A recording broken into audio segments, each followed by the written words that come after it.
Have you ever had good intentions, but people completely misunderstood you?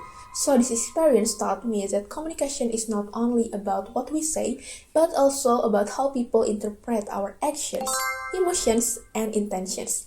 So about a month ago, I experienced a misunderstanding during a difficult personal situation.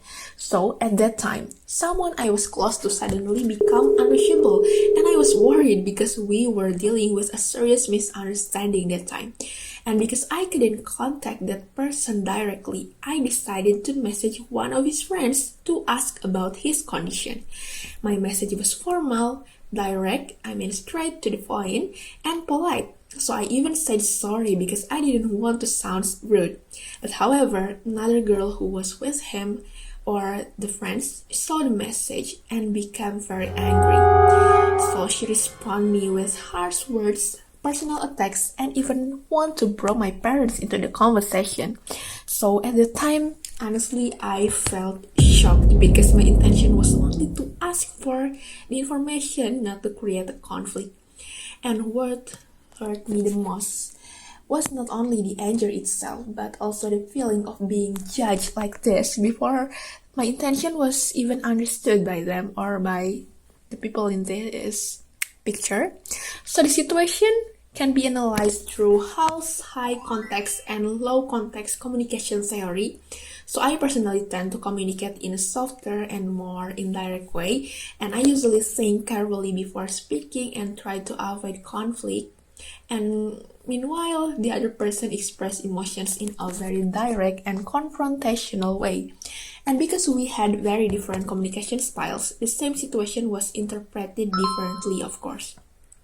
So even though that we came from the same ethnic background, Sundanese, but we are raised in a different regional communication environments. So I come from Tasikmalaya, where communication is often perceived in a softer and more indirect, while the other person grew up in a different regional communication environment in northern West Java, so people tend to communicate in more direct way. And this experience showed me that intercultural misunderstanding can still happen even within the same culture because people grow up with different communication norms, emotional expressions, and interpretations of politeness. And there's the temperament theory. So my communication style is closer to phlegmatic and melancholic tendencies because I tend to stay calm, think before speaking, and avoid confrontation. On the other hand, the other person showed me more choleric tendencies such as being assertive, emotionally expressive, and very direct during conflict. And the third concept is attribution error and assumptions. So instead of understanding the context behind my message, my action was immediately judged as a reflection of my character and manners. So this shows my assumptions can quickly turn into negative judgment when people react emotionally before seeking clarification. So from this, there is the fourth concept, there is the prejudice and judgment. Because the situation also involved prejudice and personal judgment, it's because the negative assumptions were made before fully understanding about my intention or perspective.